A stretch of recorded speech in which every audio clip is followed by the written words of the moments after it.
ఈ సెక్రటరీలో friend role ఎట్లా వచ్చింది? ఆ సినిమా నాటకాల్లో చేస్తున్న రోజుల్లోనే చేశారు నాయుడు కదా? గారు వాళ్ళు విజయవాడకి వస్తారు కదండి, డిస్ట్రిబ్యూటర్లు అక్కడే కదా ఉన్నారు.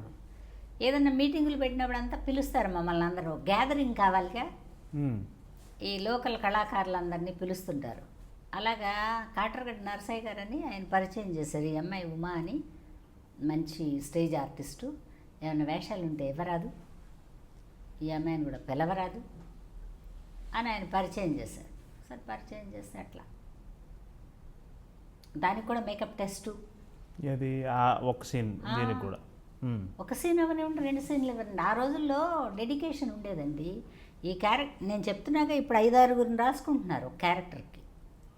అప్పట్లో ఒకళ్ళో ఇద్దరు అనుకుంటే వాళ్ళకి మేకప్ టెస్టులు చేసి ఎవరు సూటబుల్గా వాళ్ళ కంటికి కనిపిస్తే వాళ్ళనే ఉంచేవాళ్ళు. మ్మ్. మేకప్ టెస్ట్ లేకుండా ఉండేది కాదు. ముందు మేకప్ టెస్టు, వాళ్ళు ఏం గెటప్ అనుకున్నారు, ఆర్ట్ డైరెక్టర్ వేసి ఇచ్చిన గెటప్ ఆ పేపర్ పెట్టుకుని మనం రెడీ చేసిన తర్వాత ఒక ఫోటో తీసి, ఒక స్టిల్ ఫోటోగ్రాఫర్ ఈ సైడు ఎదురు తీసి ఆ ఫోటోలు ఇవన్నీ టేబుల్ మీద ఉంటే director, producer, art director, cameraman ఇంతమంది కలిసి సెలెక్ట్ చేసేవాళ్ళు. అసలు అధికారికంగా ఫస్ట్ సినిమా కెమెరాని ఫేస్ చేశారంటే ఏ సినిమా చెప్తారు? నీడలేనాడదే ఫస్ట్. ఆ తర్వాత అది ఎందుకో మరి కొద్ది రోజులు ఆగింది. ఆ తర్వాత విశ్వనాథ్ గారి సినిమా ఒకటి చేశాను. తర్వాత శుభోదయమా విశ్వనాథ్ గారు చేసింది? శుభోదయం కాదండి, శారద. శారద. శారద తర్వాతే శుభోదయం. శుభోదయంలో కూడా మంచి రోల్ మీద, మంచి వేషం. వదన వదన క్యారెక్టర్. శుభోదయంలో మంచి వేషం. మేకప్లే లేవు. మేకప్ లేవా? లేవు, ఓకే. మేకప్ లేదండి. చక్కగా మంచి కాటన్ శారీస్. అవును. మీ పాత్ర చేసిన స్టైలింగ్ కూడా చాలా అదే బాగుంది. చెప్తున్నాగా నేను, సాక్షి రంగారావు గారి దగ్గర నుంచి అల్లు రామలింగయ్య గారు అందరితో క్యారెక్టర్లు చేసి చేసి చేసి ఇంకా అలా అలవాటైపోయింది నాకు. ఎంత అలవాటైనా కూడా అండి, రేపు కొత్త వేషం, కొత్త సినిమాకి కొత్తగా వేషం వెళ్తున్నానంటే ఈరోజు రాత్రే అదేదో పురుగు మేసిలినట్టు ఉంటుంది నాకు, నిద్ర పట్టి చావదు. రేపు పొద్దున మనం ఆ సెట్కి వెళ్తాం, ఆ డైరెక్టర్ మనం చేసింది దాచుతుందో లేదో, ఆ క్యారెక్టర్ అలా ఉంటే ఎలా ఉంటే ఎలా ఉంటే ఇట్లా ఆలోచించుకుంటా ఫస్ట్ డే ఆ తడబాటు ఇంకా ఉందండి. మళ్ళీ నవ్వుకుంటాను నేను, ఆ అబ్బాయి ఓకే అని చెప్పి మనం రెడీ అవ్వగానే వెళ్ళి కనపడేస్తానండి. ఓకే అమ్మ అనగానే ఒక థ్రిల్, అమ్మయ్య చిన్నపిల్లాడైనా మనం ఏమో అనిపించుకోకుండా బయటకు వచ్చాం, నా ఫీలింగ్. అందుకని ప్రతిరోజు కొత్త రోజే. ఒక క్యారెక్టర్కి ఎంటర్ అయితే 1 డే 2 డేస్ తర్వాత అంటే క్యారెక్టర్ బ్రెయిన్లో అలా ఉండిపోద్ది. ఆ సినిమా ఫినిష్ అయిన దాకా మనం అదే టైప్లో పనిచేస్తాం. ఎంటర్ అవ్వబోయేటప్పుడే కొంచెం భయంగా ఉంటుంది. ఇప్పటికి కూడా భయం ఉంది నాకు, చిన్న భయం. ఎందుకంటేనండి అది ఎంత కాదనుకున్నా 30-40 ఏళ్ళు ఉండే ప్రింట్లు, ఏమంటారు? అవును.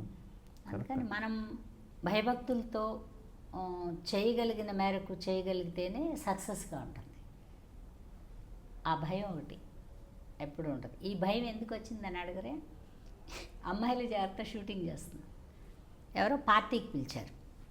పార్టీకి పిలిస్తే మేము అందరం పడిపోయాం. నెక్స్ట్ డే ఆ ప్రొడ్యూసర్ గారు వచ్చారు. అప్పుడు నేను కొత్త కదండి, అందరినీ పిలిచారు. పిలిచి అలా వరుసను నిలబెట్టారు.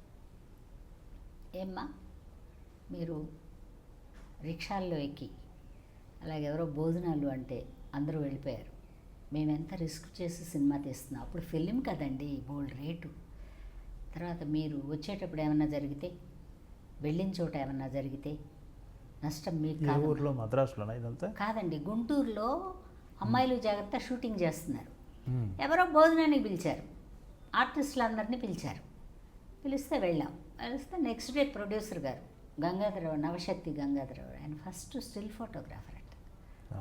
అందుకని ఆ జాగ్రత్త ఉండిపోయింది. అందుకని ఎప్పుడు ఇది గుర్తుపెట్టుకోండమ్మా, ఎవరు సినిమా ఒప్పుకున్నా సినిమా ఫినిష్ అయ్యే వరకు మీరు మీ సొంతం కాదు, మా సొంతం. లాజికే కదా, కరెక్టేగా. నా కాస్ట్యూమ్ వేసుకున్నప్పుడు పిల్లల్ని ముద్దించకూడదు, ఎత్తుకోకూడదు, దగ్గరికి రానివ్వకూడదు. పిల్లలకి ఏం తెలియదు, మొహం మీద గీకారనుకోండి, ఈ గీత పడటానికి ఎన్ని రోజులు పట్టుద్ది, మేము నీకోసం ఆగలేం కదా. అందుకని మీరు ఎక్కడికన్నా వెళ్ళాలంటే మా మేనేజర్తో చెప్పండి, కారు ఇచ్చి పంపిస్తాడు. మాకు చెప్పకుండా మీరు గెస్ట్ హౌస్లోంచి బయటకు రాకూడదు అని చెప్పారు. అది ఉండిపోయింది బ్రెయిన్లో. ఎప్పటికి కూడా అంటే రేపు షూటింగ్ అంటే ఈరోజు నేను ఎక్కడికి వెళ్ళను, ఎవరిని పిలిచినంత ఆత్మీయమైన ప్రోగ్రామ్ అయినా వెళ్ళను నేను. ఆయనే చెప్పారండి, కళ్ళు పీకిపోతాయి, నిద్ర చాలదు, ఆ పీకిపోయిన కళ్ళు ఒక కన్ను చిన్నది ఒక కన్ను పెద్దది కనపడుద్ది స్క్రీన్ మీద, చూసేవాళ్ళు మెచ్చుకోరమ్మా, మీరు అలా వెళ్ళకండి, దానికని ఒక రోజు పెట్టుకోవాలి, ఇలాగ షూటింగుల మధ్యలో వెళ్ళకపోయి. షూటింగ్ కమిట్ అయితే హౌస్ ఆఫ్ అరెస్ట్ అండి.